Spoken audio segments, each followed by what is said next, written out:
I can't sympathize with the rightward swing of things for a simple reason. Life to me has to be about something important, about something immense, about an ideal, about a purpose, about something grand. We can never create a utopia here, but we create a much better world. Our values could be towards embracing others.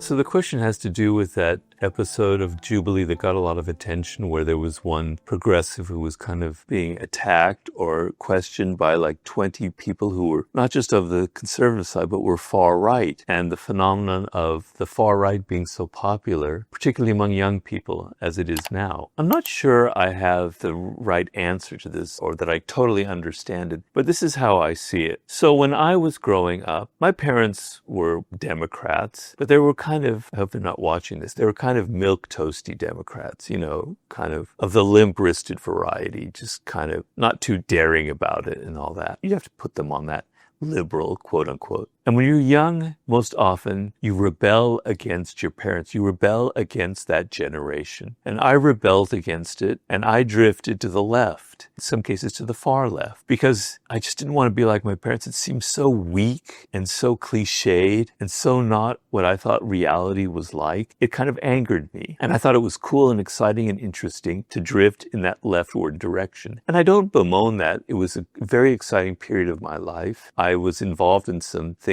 that I'm probably not going to discuss when I lived in London that were very exciting, but it just seemed really cool, but also intellectually very right and very satisfying, because we felt like we were on the side of history, on the side of freedom, on the side of fairness, of justice in this world. Okay, so now when I read about young people, and I remember reading a while ago that in New York, for instance, it's become very hip and very fashionable for people to be on the far right. They have clubs, they have venues, they have bars, they have their philosophers like Curtis Yarvin, who's, I think, to me is a raving idiot, but I know he seems very exciting, so pardon my prejudice there. But it was very shocking to me because I never thought of young people. I mean, obviously, young people have drifted to the right in history, so there are patterns like that. And my point is generally that things constantly shift culturally as a reaction. Now, I'm not saying that you on the far right, if you are out there, you are not being sincere about it. I'm not doubting your sincerity, but I'm creating some context because these things go back and forth throughout history. So I wrote in Laws of Human Nature a chapter on generations and how these things kind of have patterns, and one generation reacts against the other generation. And it goes on and on and on and on. So there was a drifting to the right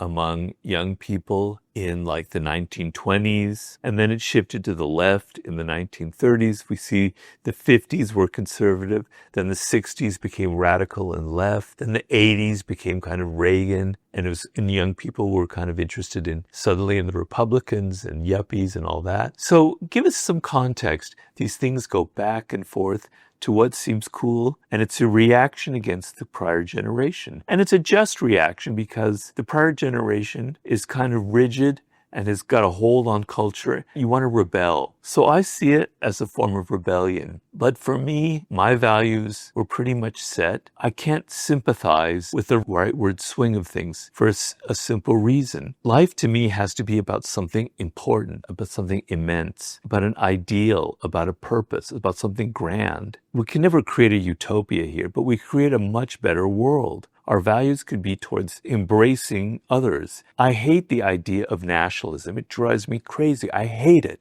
with every bone in my body, because as a student of human nature and of history, I know that all humans are related. We all come from the same source. We all had one mother in Africa. The idea that there's these different ethnicities and races is a complete illusion. We are one. We are one race. We are humanity. And so I think immigrants are fantastic. Yes, you have to control it, I suppose. But I love the Hispanic element in Los Angeles. It excites me.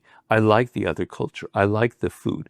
I think their culture is exciting and vibrant. They've added so much to Los Angeles. They've made this a much better place, okay?